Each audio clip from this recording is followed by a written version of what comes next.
Vamos a pasar a la última sesión de hoy con Ángel Martínez Tablas, que va a abordar el tema de la globalización. Estamos siguiendo en el tiempo, situándonos ya en el marco contemporáneo. Ángel pues, también procede de la Universidad Complutense de Madrid, donde ha desarrollado tanto actividad docente como actividad de gestión y defensa en la medida de lo posible de la universidad pública. Pues ya sin más y para no alargarme, digamos que Ángel, cuando quiera. Buenas noches. Yo diría que un viernes, víspera de Semana Santa, 7:30 de la tarde, anocheciendo, nos merecemos un chute de moral y de aplauso para empezar, que nos lo damos recíprocamente, aunque sea en silencio, porque me parece estupendo que haya gente que tiene interés por reflexionar sobre las cuestiones del día de hoy, sobre el fenómeno de la globalización. No obstante, son las 7:30 de la tarde de un viernes, víspera de Semana Santa. La realidad está ahí. Hablar del fenómeno de la globalización en un seminario de análisis de economía marxista en el año 2010 comporta determinadas exigencias. Si queremos hablar desde la perspectiva de la economía marxista, tenemos que situar el análisis no directamente, no de forma inmediata sobre la globalización, sino que tenemos que empezar por anclarlo en el sistema económico capitalista. Y por otro lado, 2010 es tiempo actual, pero al hablar de estas cuestiones hay mucha historia, hay antecedentes que sería poco respetuoso y frívolo por nuestra parte ignorar. Incluso la propia secuencia que se ha planteado la tarde de hoy marca esa secuencia de quienes han tratado temas relacionados con lo que hoy llamaríamos globalización, pero que ha tenido a lo largo del tiempo nombres distintos. Y finalmente, hablar del fenómeno de la globalización en 2010 tiene algunas ventajas respecto a lo que hubiéramos podido decir hace, sin ir más lejos, 3 años, 5 años, 10 años, cuando yo empecé a publicar sobre este tema. Me parece que hace ahora 10 años, cuando el libro de Economía Política de la Globalización veía la luz. Principalmente por una razón, porque la crisis en la que estamos sumidos lanza luz sobre lo que podíamos decir antes de que estallara la crisis. Es decir, las crisis convulsionan, remueven, deshacen las apariencias, permiten ver lo que en circunstancias normales resulta más difícil. Yo voy a tratar de abordar 4 puntos y voy a hacerlo en un máximo de 50 minutos para no abusar del personal y dejar tiempo para el debate. Voy a hablar en primer lugar de lo que entendemos, lo que yo voy a entender por sistema económico capitalista. En segundo lugar, hablaré de los antecedentes teóricos de la globalización y sus relaciones con esta. En tercer lugar, me referiré a los rasgos y efectos de la globalización económica realmente existente. No la globalización económica en general, sino la que existe, la que tenemos delante de nuestras narices. Y finalmente trataré de esbozar una relectura de lo dicho a la luz de la crisis económica. Bien, empezando por el sistema económico capitalista. Difícilmente podríamos empezar de otra manera si queremos hacer un análisis desde la tradición marxista. Podríamos hablar del sistema económico capitalista sin hacerlo necesariamente en términos marxistas, podríamos hacerlo simplemente en términos sistémicos, gente que aborda la economía actual no contándola, no explorando, tratando de profundizar en sus manifestaciones dispersas, sino diciendo yo quiero tomar la economía actual, interpretarla como un sistema. Es posible hacerlo y hay gente que lo hace sin necesidad de hacerlo desde el marxismo. Pero yo voy a intentar hacerlo desde el marxismo, aunque eso requiere una pequeña reflexión. Podríamos decir que hacerlo desde el marxismo delimita cómo lo vamos a hacer. Pues no del todo, porque como bien sabemos hay muy distintas lecturas del marxismo y además lecturas legítimas. Unas valen más, otras valen menos. Pero sinceramente creo que haríamos un flaco favor al marxismo, lo que tiene de ciencia social, de lectura científica de la realidad social y económica, si lo hiciéramos en términos canónicos, diciendo marxismo, ¿qué es esto? Los que lo acepten entran dentro de la comunidad marxista y para los que quedan fuera, pues llanto y crujir de dientes, ¿no? Sería un fraude a lo que fue Marx y a lo que aportó Marx a la comprensión de su tiempo y del nuestro. Por tanto, yo reconozco, y siempre procuro hacerlo cuando en el aula he tenido que impartir a lo largo de bastantes años docencia, de hacer explícito desde qué coordenadas hablaba, y yo me atrevería a decir que la tradición, la aportación marxista es decisiva en la conformación de mi esquema interpretativo.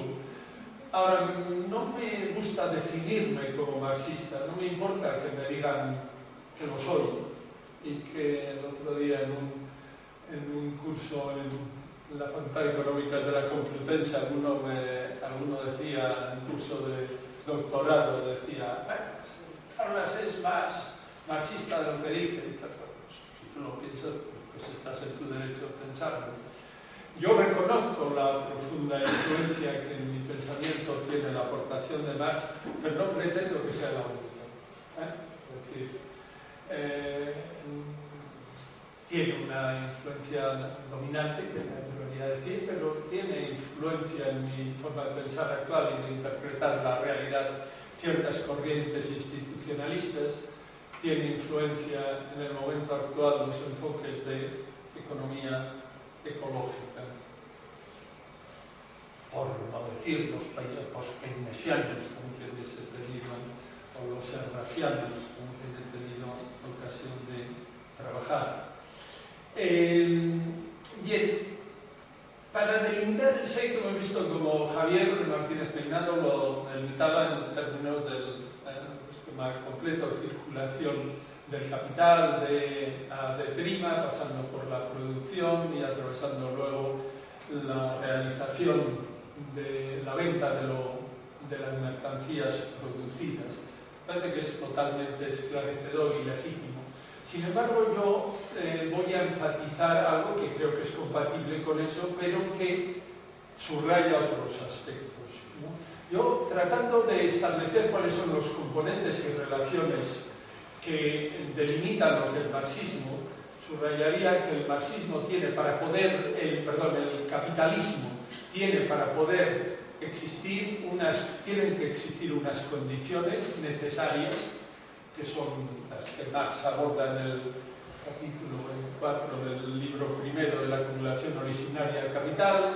Es decir, no cabe ni siquiera que tenga la oportunidad de existir un sistema capitalista si no hay propietarios privados de riqueza que la utilizan para producir, si no hay trabajo asalariado, si no hay mercado, ¿no? Eso para que haya opción, para que se desencadene lo que luego entenderemos como capitalismo. Pero eso no es suficiente, eso es una condición necesaria. Para que esas condiciones necesarias se enlacen y adquieran capacidad reproductiva, es necesario que esa forma de funcionamiento resuelva el problema de proporcionar una tasa de rentabilidad satisfactoria a esos ricos que son tan raritos que en vez de disfrutar de la riqueza la quieren utilizar para producir nuevos bienes. Y es necesario que un sistema que es disperso y que se inicia con decisiones individuales, cada uno buscando lo suyo, confluya luego en una demanda, no solo agregada, sino una composición de la demanda que permita que desaparezcan las mercancías producidas al ser compradas, ¿no? Y luego, además, hace falta una cosa muy difícil, que este sistema, que en su propia configuración está atravesado por fricciones y contradicciones sociales, algunas de carácter, diríase, antagónico, profundas, pues que no estalle fruto del enfrentamiento y la descohesión social. Para que el sistema se pueda reproducir, hace falta unos mínimos de cohesión social.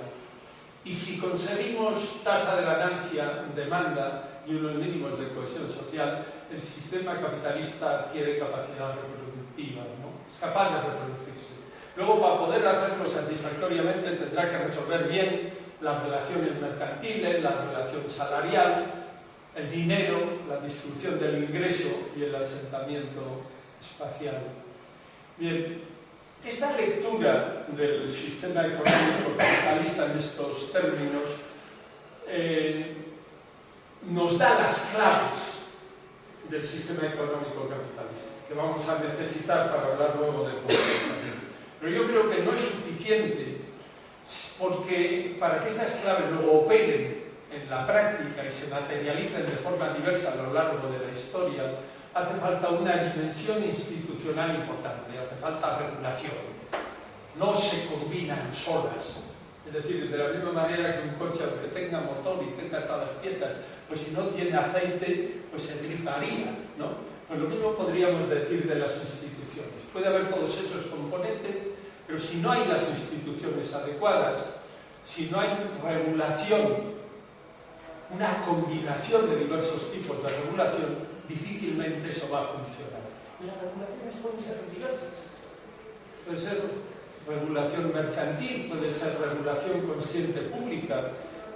Regulan las grandes empresas cuando organizan su interior de forma privada. Y hay regulaciones difusas que nacen de la sociedad civil. Por tanto, si queremos hablar de sistema económico capitalista, tenemos que tener todo esto en cuenta. Y únicamente añadiría dos observaciones adicionales. Que aún diciendo esto, visto desde la perspectiva actual, le falta un par de aspectos que son esenciales y que no estaban en el pensamiento clásico y en la lectura de Marx sobre el capitalismo. Le falta reconocer que la producción de bienes y servicios, la producción de la existencia material, de la existencia social, tiene lugar en un sistema abierto, a entornos medioambientales regulados por leyes características de los ecosistemas y leyes físicas que no son económicas. Punto 1. Y punto 2, esta parte aparente del capitalismo, hecha de currantes asalariados, de propietarios ricos que producen, de mercado, de tasa de rentabilidad, de demanda, nos describe mucho, pero hay algo que está oculto, que es imprescindible para que el sistema pueda operar, que son aspectos relacionados con la reproducción de la fuerza de trabajo y la atención a la población, las actividades de cuidado sobre las que nos ha aportado visión y perspectiva la economía feminista. Siempre lo cito porque me parece imprescindible tenerlo en cuenta, ambas dimensiones, si queremos tener una representación significativa de la realidad. Bien, si he empezado por aquí es porque cuando hablemos de globalización vamos a hablar de esto. Entonces, antecedentes, segundo punto, antecedentes teóricos de la globalización. Claro, los antecedentes teóricos de la globalización los encontraríamos en el propio Marx, ¿no? Pero sería remontarnos demasiado, necesitaríamos no 50 minutos, sino necesitaríamos un seminario de múltiples sesiones para poder entrar en ello. Yendo a algo más reciente, antecedentes, quizás los más fuertes estén en lo que ha planteado Javier Martínez Peinado en la primera parte, en las teorías del imperialismo. Yo básicamente coincidiría con él. Las teorías del imperialismo se ocupan, tratan de entender la economía mundial desde la óptica del capitalismo, pero lo hacen en un contexto histórico preciso, podríamos decir en unas coordenadas espaciotemporales precisas, que no son las actuales, que no son, y son, ya quisiéramos ser nosotros tan potentes como fueron esos autores cuando caracterizaron su tiempo. Tenemos que tener una sana emulación, envidia, cuando vemos la capacidad que tuvieron para caracterizar aquella economía de comienzo del siglo XX, incorporando los monopolios, el capital financiero, la exportación de capitales, las ruralidades, la perspectiva de economía mundial y el carácter incierto en cuanto a la evolución de las contradicciones que todo eso desataba. Y hay de las teorías del imperialismo, cuando se dice, ¿siguen vigentes o no siguen vigentes? ¿Valen o no valen? Como tantas veces sucede, hay preguntas que no se deben contestar, sobre todo si están mal planteadas. Entonces, decir, dígame usted si usted cree que siguen vigentes o no las teorías del imperialismo. Pues no me da la gana de contestar. ¿Por qué? Pues porque la pregunta no se puede pedir a nadie que conozca las teorías del imperialismo y que siga siendo un estudioso de la economía actual diciendo pasa, no pasa, sí, no, vigentes, no vigentes. Hay aspectos que siguen plenamente vigentes. Es decir, ¿cómo pretendieron interpretar la economía de su tiempo, la singularidad de la economía de su tiempo? Pues lo pretendieron hacer desde la interpretación del capitalismo. No abstracta, la concreción, pero desde la lógica del capitalismo. Y sabiendo que el capitalismo se concreta en cada etapa histórica de una forma específica y que no va a haber con generalidades. Explotación. No vale. Concreten usted cómo opera esa explotación. El circuito de la circulación de los capitales, cómo en concreto se materializa esa circulación de capitales. Entonces, ellos tomaron las contradicciones desde dentro del capitalismo como algo inherente al mismo. Y eso sigue vigente. Ahora bien, ellos contemplaban una realidad determinada, la de su tiempo. Dicho de otra manera, yo estoy absolutamente seguro que Lenin no hubiera puesto los cinco rasgos que puso si pudiera analizar la economía mundial del año 2010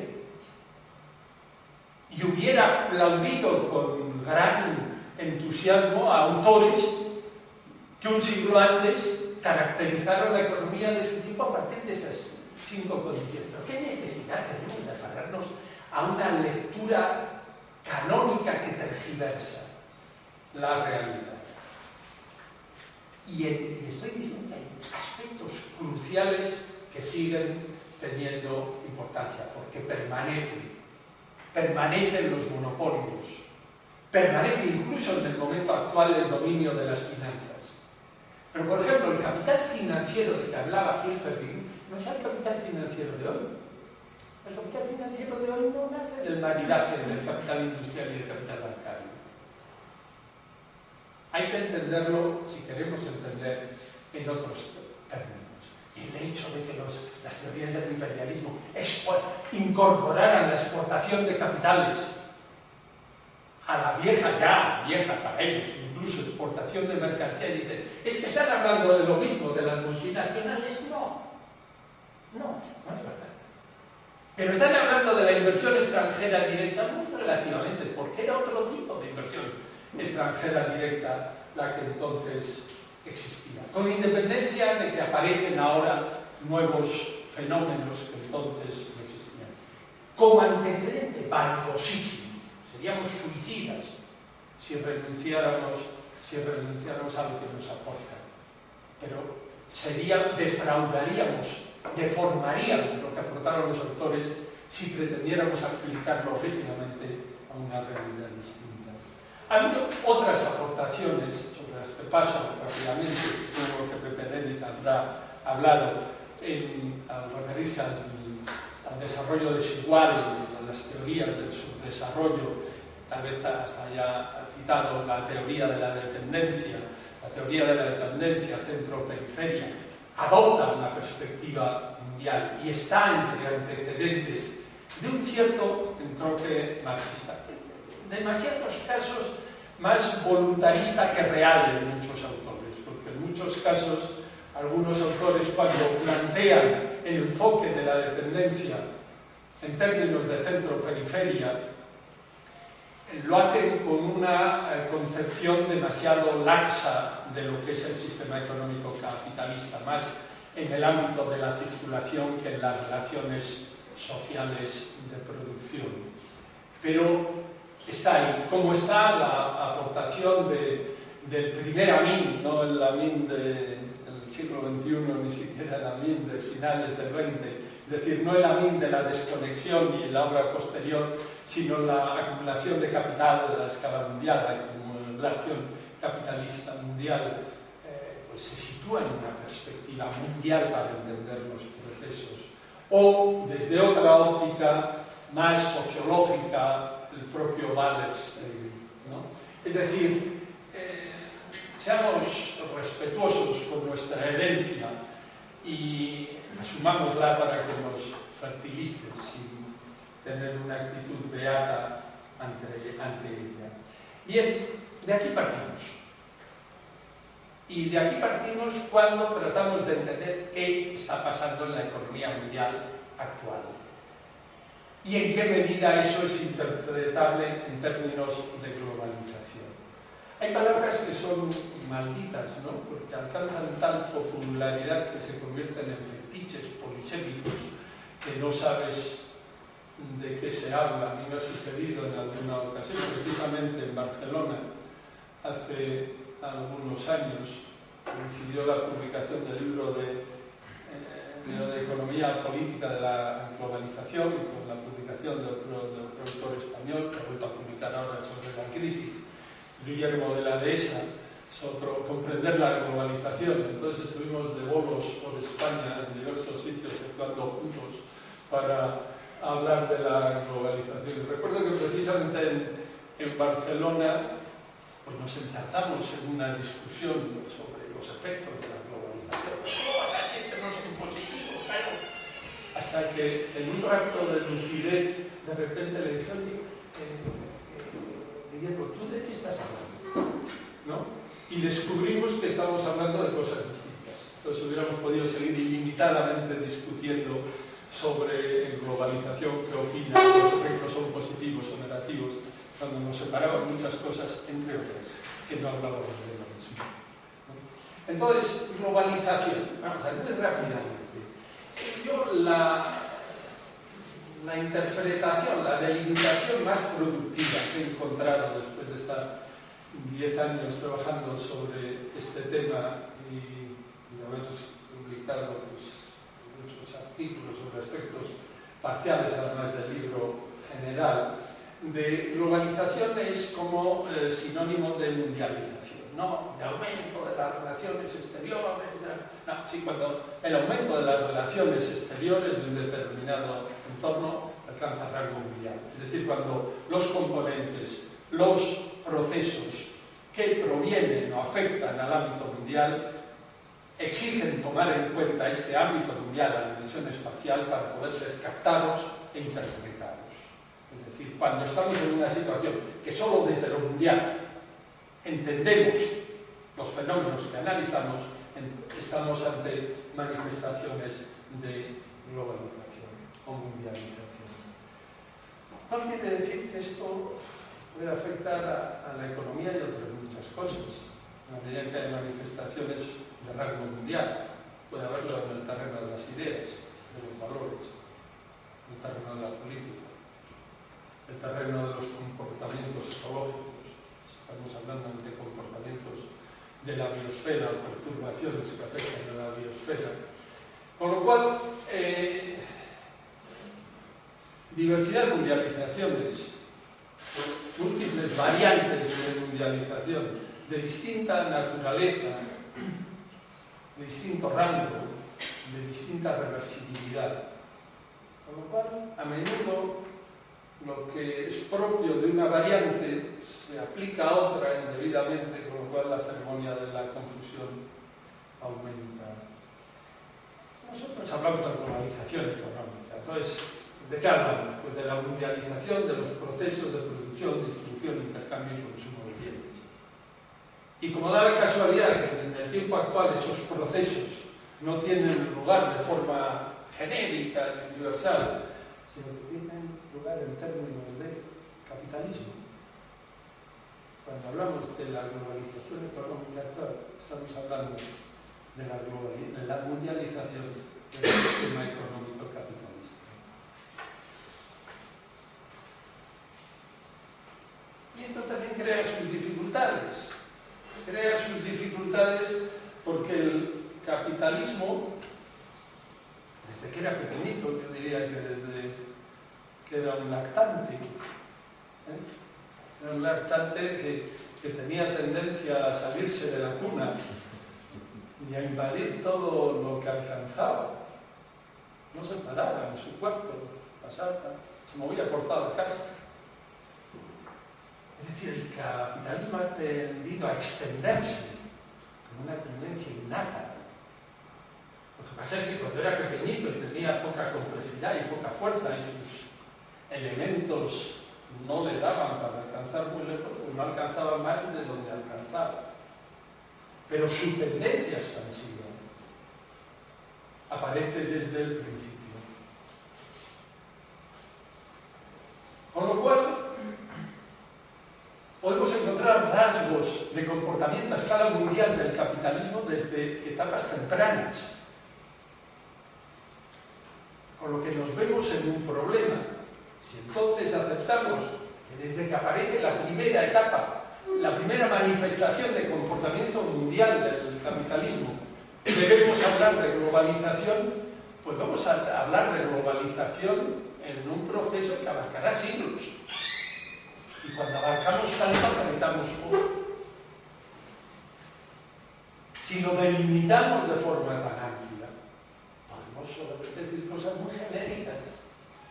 Lo cual a mí me induce a plantear, y a sugeriros, que para poder decir cosas concretas, no solamente tenemos que precisar de qué hablamos cuando hablamos de globalización económica, que es de mundialización de la actividad económica y en concreto de la capitalista, sino que debemos aceptar delimitar la etapa a la que nos referimos. De que si queremos hablar de la etapa actual del proceso de globalización económica, sabiendo que ha habido manifestaciones anteriores. Y además, acostumbrarnos a hablar de globalización económica no en términos de ¿existe o no existe?, sino más bien preguntar en qué grado existe. Es decir, ocuparnos del grado de globalización.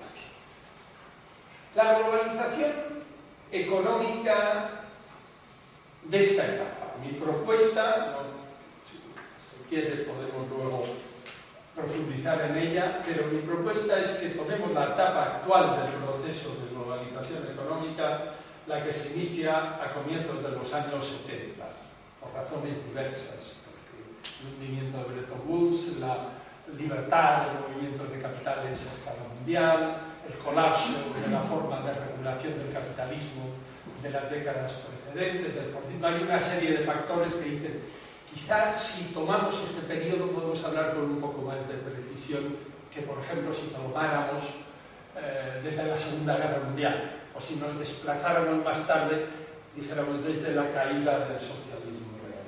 O sea, mi propuesta es que tomemos esa etapa y que tratemos de caracterizarla, sabiendo que podrá haber rasgos que no sean novedades exclusivas de la etapa actual,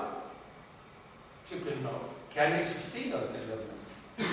Y aceptándolo no nos debe crear ninguna incomodidad.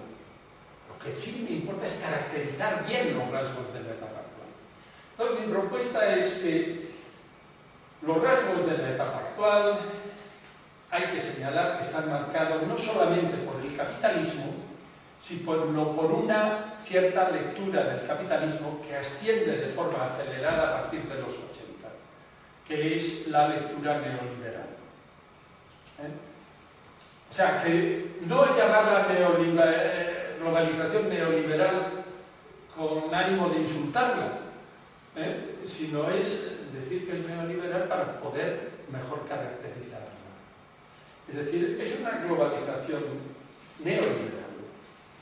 Y quizá el rasgo, lo más importante y novedoso, es que por primera vez en la historia del capitalismo, al expandirse hacia el espacio mundial, son todos los momentos de la actividad económica los que participan de ese proceso. No es solo el comercio, no son solo las finanzas, sino que es el comercio, son las finanzas, es la entraña de la producción, de la actividad empresarial. Es la demanda y el consumo los que tienden a mundializarse. Y esto es profundamente novedoso. Encontramos otras etapas en las que el comercio y el grado de apertura comercial pudo ser tan amplio como el actual. O etapas en las que los movimientos netos de capital, los flujos netos de capital derivados de los desequilibrios en las balanzas corrientes de pagos fueron, antes de la Segunda Guerra Mundial, tan importantes como los de ahora. O cuando existió el patrón oro, no en todo el mundo, pero en un espacio muy significativo. Sin embargo, la simultaneidad de mundialización del comercio, de las finanzas, de la actividad productiva, de los procesos de consumo que generan y que liberan demanda, eso es específico de la fase actual. Y lo entendemos muy mal, entre otras cuestiones porque es difícil de entender, porque todos nuestros instrumentos y nuestras categorías interpretativas están desarrolladas para poder hablar del comercio o de las finanzas, con un poco más de esfuerzo de la producción, pero no de todo a la vez. De estos aspectos, ¿cuáles son los más importantes? Pues yo, como tesis, podríamos argumentarla, diría que el aspecto que ha tenido un desarrollo más espectacular ha sido que corresponde a las finanzas, por razones diversas. Sin embargo, el que la dimensión más profunda y con más implicaciones quizá haya sido la que afecta al ámbito de la producción. La transnacionalización de la producción, la mundialización de la actividad de las empresas en un grado desconocido en fases anteriores. ¿Por qué razón?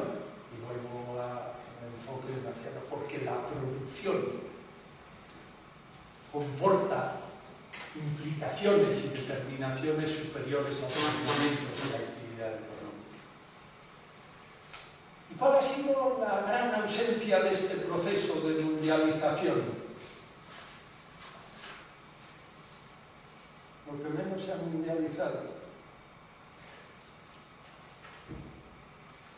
Tenía una tentación de decir que el factor trabajo, pero hay que ser cuidadosos. Sí, pero no. ¿En qué sentido sí? Sí, en el sentido de que no ha participado de la liberalización de los movimientos a escala mundial el movimiento de personas. Se ha visto severamente restringido. Sin embargo, la fuerza de trabajo mundial ha resultado accesible al capital. No porque ella haya podido desplazarse a través de migraciones que comportan desplazamiento de personas, sino porque el capital ha podido ir a buscarla allí donde estaba radicada. Entonces, cuando a veces tenemos la tentación de decir, y el factor trabajo es el que no se ha mundializado, en cambio el capital sí, maticemos. No se ha mundializado en el sentido que no se le ha permitido desplazarse con la libertad de otros factores o componentes del sistema. Y con enorme entidad, sin embargo, sí ha habido un acceso, una mundialización de la fuerza de trabajo. Y este proceso, que podríamos decir, bueno, es un proceso sistémico, los distintos ponentes, no es solo sistémico, sino que tiene detrás intereses y protagonistas sociales. Tiene grupos sociales, que son los que mueven, y los agentes que actúan en el proceso. ¿Hasta qué punto una clase capitalista mundial? Y de nuevo aquí tendríamos que, se nos tendrían que disparar las alarmas, es decir, no hagan la pregunta así. No digas hasta qué punto, o sea, yo no una clase capitalista mundial, sino di en qué grado. Porque hay elementos detectables empíricamente de clase capitalista mundial. Pero sería un exceso decir que lo que hoy denomina y como hay que caracterizar a la clase capitalista es en términos mundiales exclusivamente. Sería incorrecto. Nos ayudaría poco. ¿Qué efectos ha tenido este proceso? Aquí de nuevo es el juego de los diálogos, aunque uno ponga a veces buena voluntad cuando entra en debate sobre estas cuestiones, a veces es muy difícil, por buena gente que uno sea, ¿no? Que esté dispuesto a dialogar, conseguir dialogar, porque claro, si tienes que dialogar con... Yo estoy considerando que el proceso es sistémico, que solamente se captan sus interdependencias. El que tengo enfrente no hay manera de sacarle de análisis parcial de un momento concreto del comercio de mercancías. Lo único que lo atribuye a la totalidad, sus conclusiones, o de los flujos internacionales de capital, que son un aspecto, y lo atribuye a la totalidad. Es muy, muy difícil. Lo que sí podríamos indicar es que este proceso de globalización económica que realmente existe ha afectado a la economía mundial en su conjunto y ha afectado también de forma diferenciada a las economías nacionales, a las economías de los distintos países. Y es útil diferenciarlo.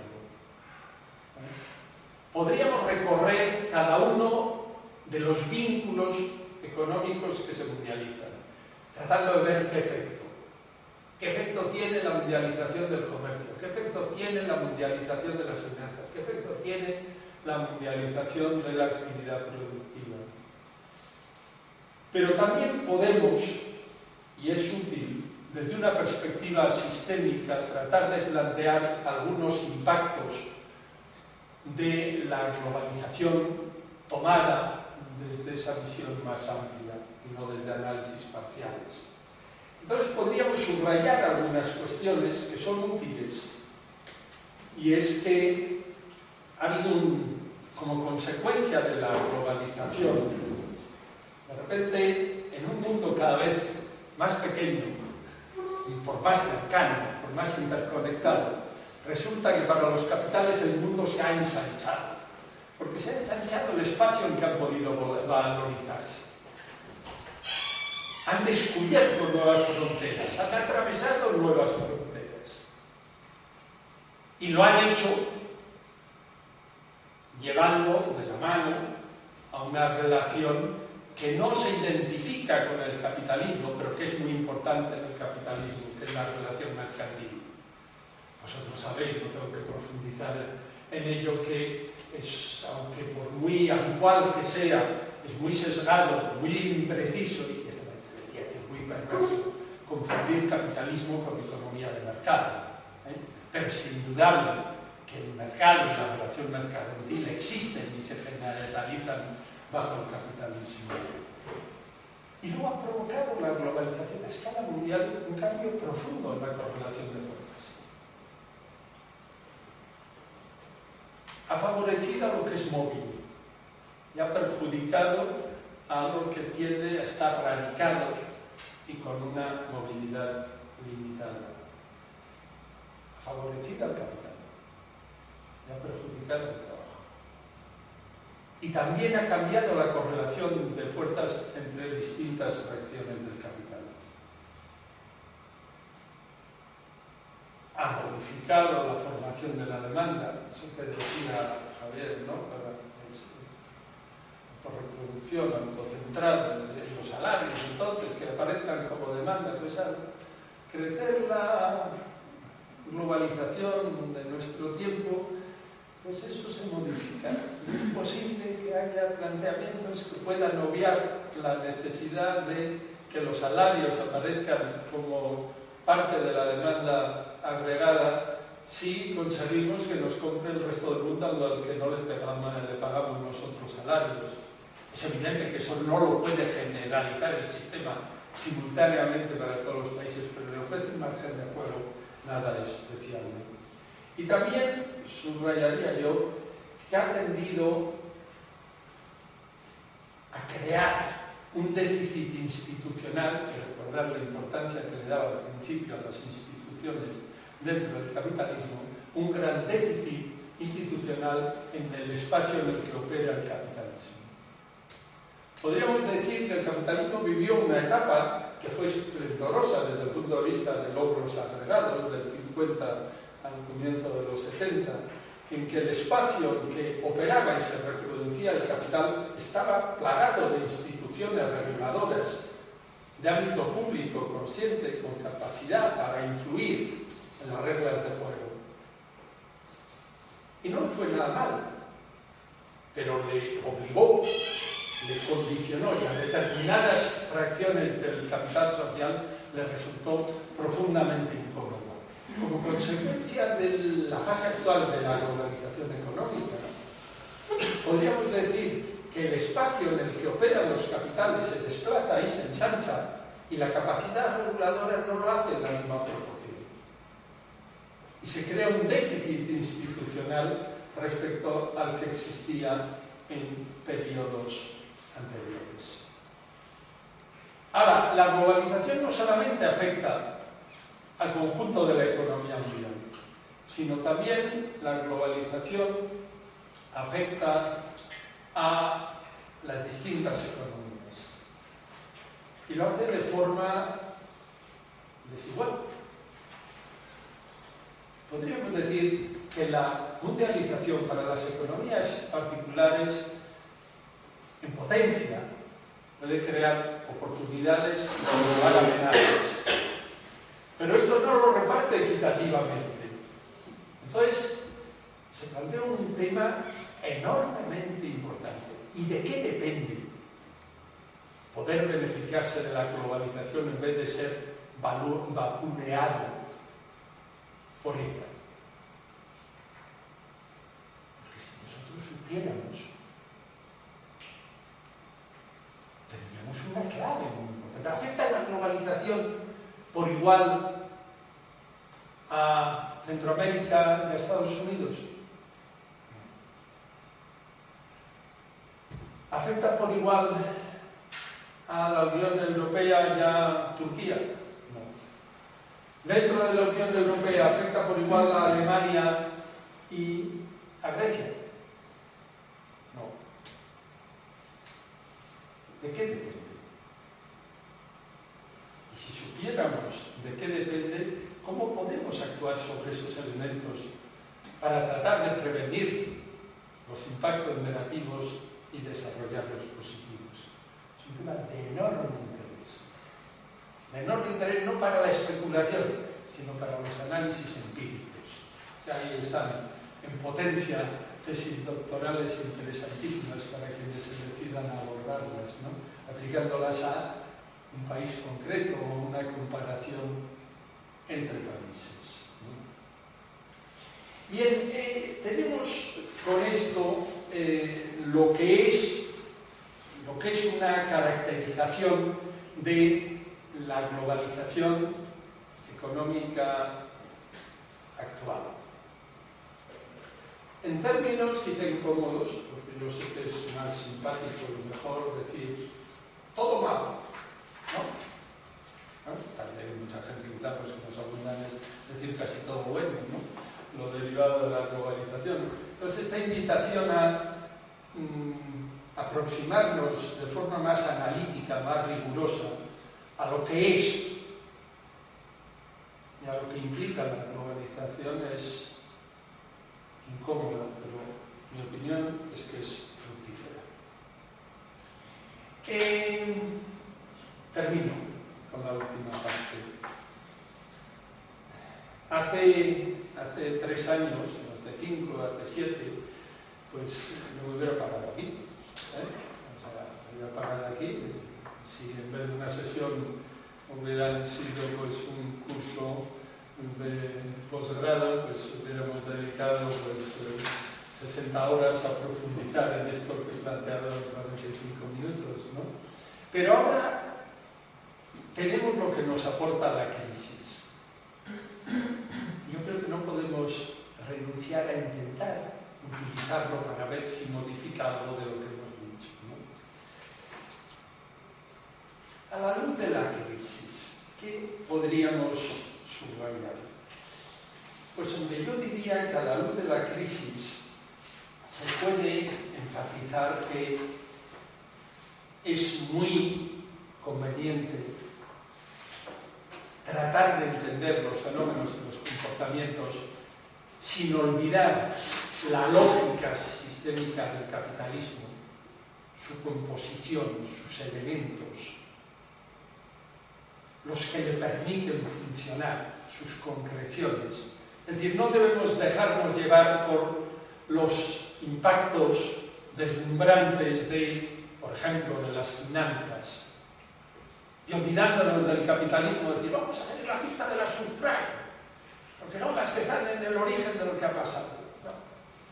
Es una concreción dentro del comportamiento del capitalismo de nuestro tiempo. Y ahí, por ejemplo, hay algunos autores que no han analizado la crisis actual, pero que al ser su mirada, al tener su mirada un profundo anclaje sistémico en el capitalismo, incluso sin haber tratado el presente, iluminan muchas cosas de las que están pasando. Por ejemplo, pienso en el Andrew Klein, un autor británico, marxista, recientemente fallecido hace unos años, que acaba de salir, digo porque al venir a coger el AVE, pues me llevaba a casa el libro de Capitalismo desatado, que está publicado en Catarata, y al que yo en la traducción española le hago la introducción. Por ejemplo, este autor ancla en la lógica del sistema, habla menos de las anécdotas del presente, pero en cambio ese anclaje sistémico en el capitalismo le da una potencia de iluminación sobre los procesos muy importantes. Luego, desde el interior de la globalización económica, hay rasgos que modificaríamos a la vista de la crisis. Yo creo que la crisis quizá nos lleva a desvelar un par de cuestiones que son muy interesantes. Por un lado, que el grado de globalización económica, de determinación de los comportamientos económicos a partir de los procesos mundiales, es una cosa. Y otra distinta es la capacidad de perturbación que pueden tener determinados procesos al globalizarse. Es decir, es posible que no alcancemos una globalización económica potente e intensa, pero una dimensión de la globalización puede tener una capacidad perturbadora impresionante. Pongamos las finanzas y la globalización financiera. ¿La globalización financiera es completa? No. La globalización financiera nos vale para entender el grado de globalización de la totalidad del sistema. No. Ahora, la capacidad perturbadora de la globalización financiera ha quedado enormemente resaltada en el transcurso de la crisis. Es lo más importante, no estoy diciendo eso. Estoy diciendo que su capacidad de perturbación es impresionante y se ha mostrado impresionante. Por otro lado, en cuanto a los efectos de la globalización, por ejemplo, nos ha permitido ver que la globalización económica no es tan completa y tan intensa como pudiera parecer, dado que la falta de sincronía de muchas coyunturas y de muchos comportamientos en espacios de la economía mundial no podrían existir si pertenecieran al mismo espacio mundializado, si solo hubiera un sistema económico mundial, si la dominante fuera lo que sucede en el conjunto de la economía mundial. No podría pasar entonces que economías significativas estén creciendo al 10-15%, mientras otras están estancadas o decreciendo. Luego nos indica también que el grado alcanzado por la globalización es alto y complejo, pero no total, dista de serlo. Y nos ilumina también sobre el impacto de las economías particulares. No les está yendo a todas las economías de la misma forma, como si fueran módulos repetitivos, clónicos, pedacitos extraídos del sistema económico mundial. Luego hay diferencia en el impacto, luego todavía provoca más la necesidad de entender de qué dependen esas diferencias. Y finalmente, otra cuestión que suscita la crisis, que a mí me vino provocada antes de la crisis, es sobre la suficiencia de la perspectiva que nos proporciona la globalización económica, la mundialización de los procesos económicos para entender la realidad de nuestro tiempo. Yo sinceramente que cuando en los años 98, 2000, 2001 hasta el 2005 solo trabajé para temas de globalización, ¿no?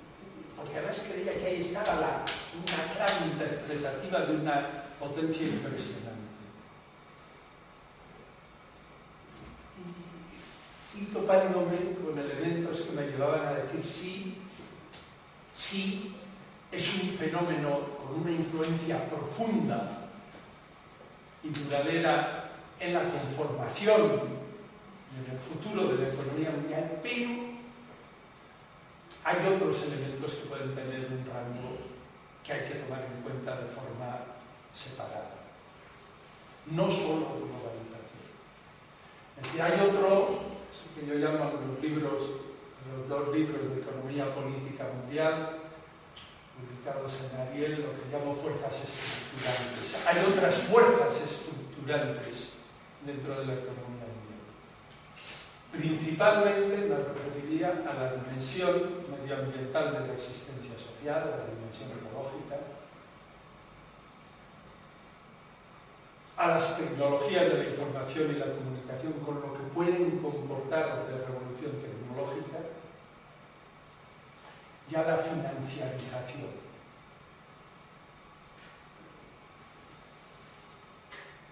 Aderezadas, todas ellas, o sea, esto es como si tenemos una ensalada, ¿no? Metemos dimensión ambiental de la existencia social, metemos TIC, metemos globalización económica realmente existente, metemos financiarización y lo aderezamos todo ello con neoliberalismo, ¿no? Yo creo que haciéndolo así entendemos más de lo que está pasando y de lo que puede pasar en la economía mundial. Y lo que puede pasar está abierto. Con esto termino. Está abierto. No tenemos bola de cristal, salvo que alguno la tenga en la sala, lo que casi nos puede iluminar con lo que ven en ella, ¿no? Pero si no es el caso, yo no tengo bola de cristal. Pero sí podemos pensar en cuáles son las tendencias contemplables desde nuestra realidad actual, desde nuestro conocimiento de la economía mundial. Y no es un espectro cerrado, es un espectro que contempla posibilidades de recuperación del neoliberalismo. Sería trágico, no aportaría ninguna solución, pero podría durar durante un tiempo. Es posible que se continúe con el parcheo de la etapa actual y inmediatamente anterior.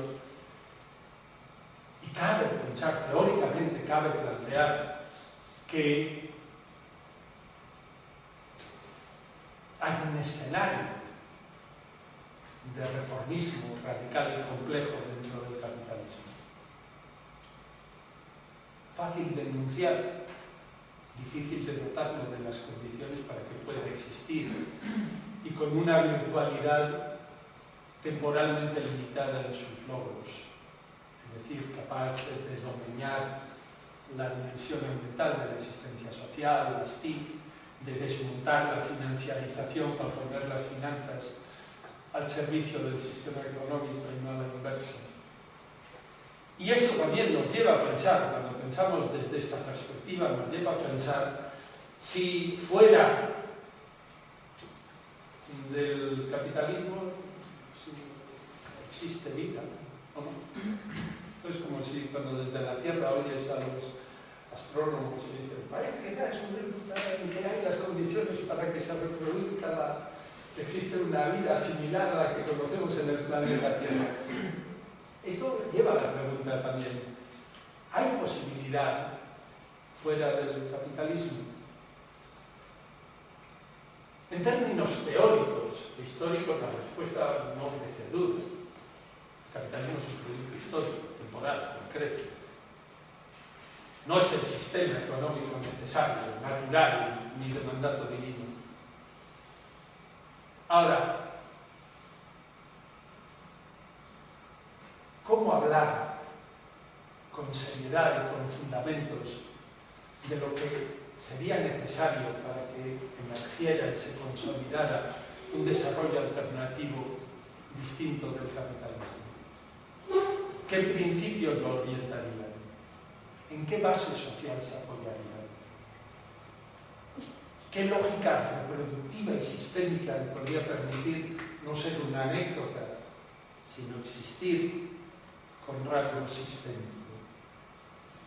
¿Y cómo hacer para transitar de lo actual a esa posibilidad? Comprendo que son demasiadas preguntas, sobre todo para ser casi las 8:30 de la noche de un viernes, víspera de Semana Santa, etc.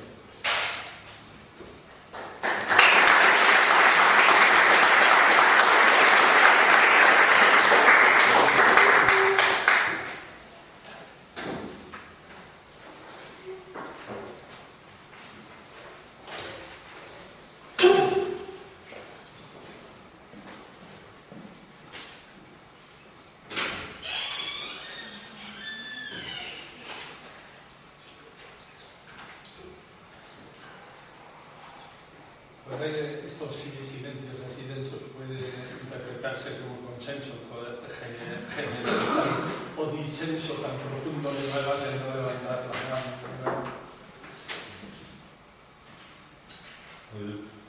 Pero para animar un poco de las últimas preguntas que planteas,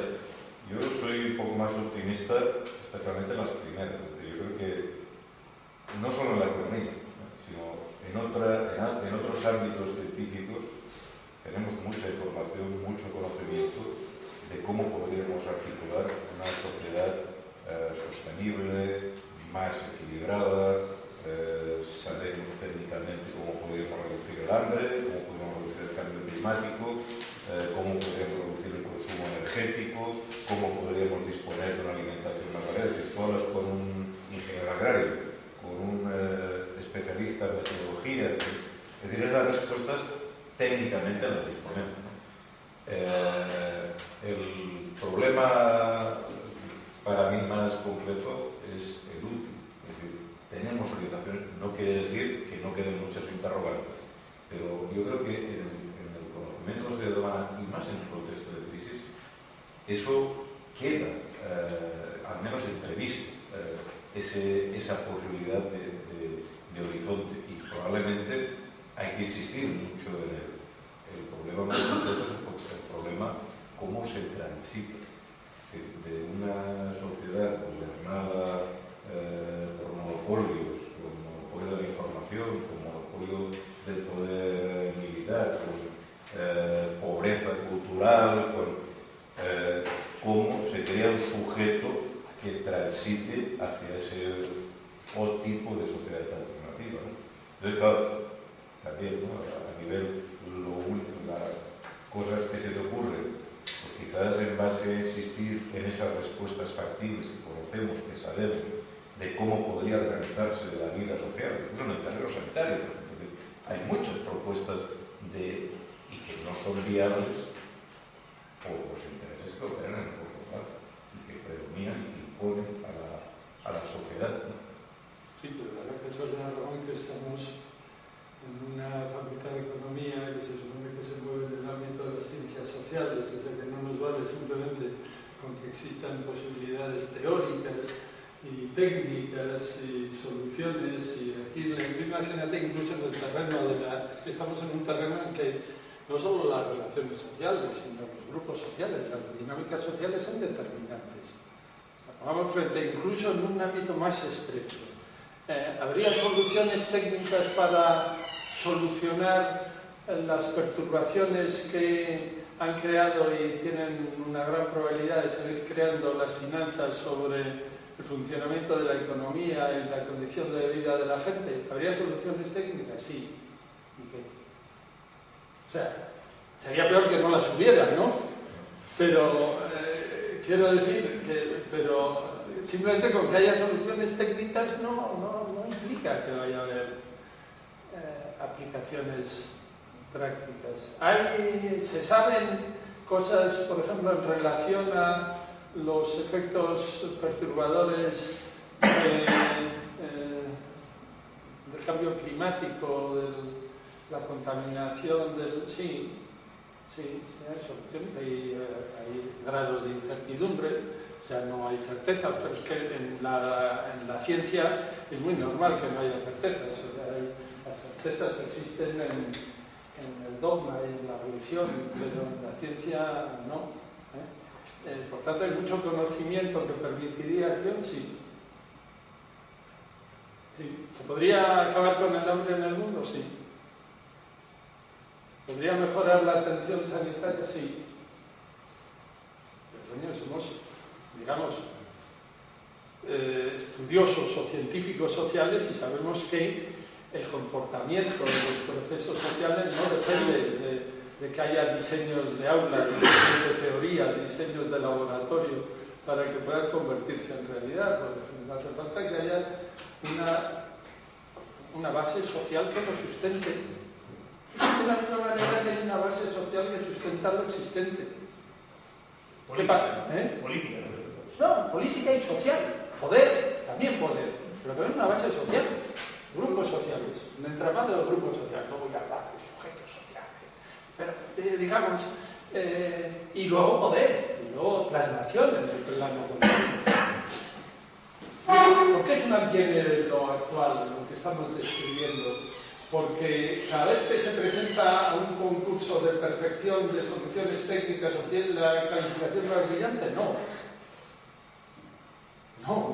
Existe por otras razones y se reproduce por otras razones. Pues ese problema de la base social es enormemente importante. Y luego además que tendríamos que saber, digo, para que tomemos conciencia del desafío que tenemos delante, no es para crear el modo alguno de sí mismo, porque la historia nunca se ha escrito a priori, la historia se hace con los comportamientos. Pero aunque tuviéramos soluciones, digamos, técnicas y base social en el terreno que nos ocupa, en el de la economía,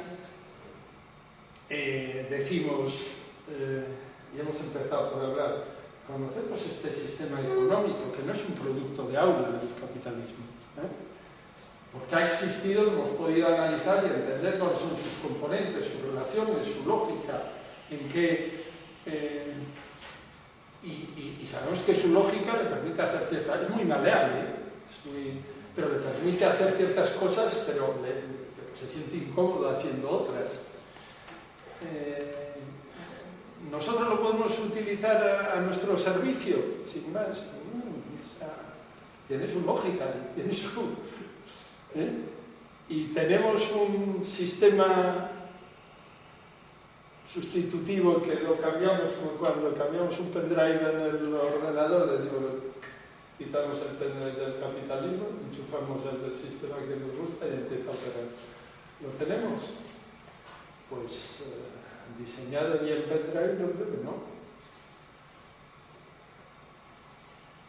¿Eso debe llevar al desaliento? No.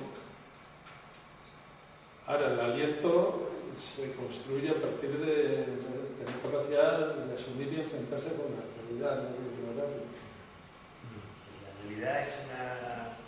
En realidad nos muestra que el conocimiento está y que, como usted acaba de reconocer, la situación está sostenida por una realidad política, una realidad de poder, una realidad de poder que va mucho más allá del Estado y de las instituciones.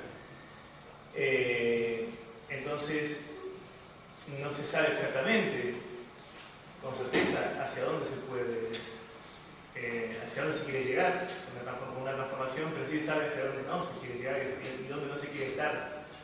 Entonces, la realidad, sobre todo cuando se interpreta científicamente, bueno, no debe llevarnos a sobreestimarla como estructura demasiado compleja, demasiado difícil de modificar, ¿no?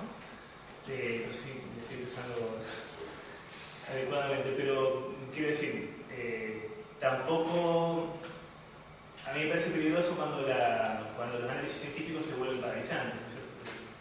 Y la política siempre está a la base de todo, ¿no? Eso el marxismo lo reconoce. Y la economía política, usted utiliza la categoría de economía política, si bien esa intención no nace probablemente con esta intención, pero la economía es política. La política no es superestructural. La política estatal es superestructural en todo caso, pero la economía está atravesada de política y está atravesada de ideología, y eso es una realidad cotidiana que se reproduce y que ahí sobre eso se puede actuar. Sí, pero ¿qué quiere decir cuando nos enfrentamos a análisis de la realidad y los análisis de la realidad resultan paralizantes? Yo creo que debemos pensar que el enfrentarnos con la realidad, el descubrirla, el desvelarla, no tiene por qué resultar paralizante. No tiene por qué, porque junto a lo que he dicho se puede complementar diciendo ¿y dónde están los procesos históricos de los que podemos aprender, donde los diseños estaban establecidos a priori? ¿Tenía el capitalismo el pendrive diseñado cuando empezaron a pugnar contra el antiguo orden? No lo tenía. Y eso lo debemos saber, y eso es realidad. Y eso no tiene por qué ser paralizante. Pero saber que nos enfrentamos con el desafío de que tenemos que saber qué principios deben inspirar un orden alternativo, un sistema alternativo, si lo queremos, que si se quiere llegar a ser realidad hay que generar base social que lo apoye de forma consistente y que hay que saber cómo se organiza, hay que llegar a alcanzar, aunque sea experimentando, formas de organización de la producción de la existencia social, porque necesitamos una lógica con capacidad reproductiva, sistémica. Decir eso no tiene por qué ser paralizante. Lo que son paralizantes son las ensoñaciones que edulcoran la realidad y que nos hacen creer que las dificultades no existen. No creo que deban ser paralizantes el mirar la realidad de frente y tratar de interpretarla, en ver el grado de Andrew Green, marxista de larga trayectoria, habla cuando analiza lo que ha pasado desde el 1970 hasta comienzos del siglo XXI de la derrota del trabajo. Dice, joder, no, Andrew, coño, no hables de eso, que es paralizante, joder, si empezamos a que nos pueden derrotar, nos han derrotado. Y el reconocerlo no es decir, joder, está dando una de aquí. No. Entendamos por qué nos han derrotado. Seamos conscientes de que los logros son reversibles. Los logros sociales son reversibles si no desarrollamos fuerzas capaces de defenderlos. A ver, es que decir que los logros son reversibles, joder, apenas estamos disfrutando de ellos y ya estás amenazando con que se pueden volver para atrás. Pues se pueden volver para atrás. De hecho, no es decir que nos durmamos en relambres, es todo lo contrario. Por hablar en el ámbito de la política, no soy politólogo, soy ciudadano. Debemos pensar que, por ejemplo, mediocre, pero mejor que en otras épocas que algunos vivimos, el grado de democracia en España está garantizado. No, ¿qué va? Ni de broma. Se mantendrá en la medida que los ciudadanos, la sociedad sea capaz de defenderlo y de desarrollarlo. Es que eso es pesimismo. Bueno, yo creo que eso no es pesimismo.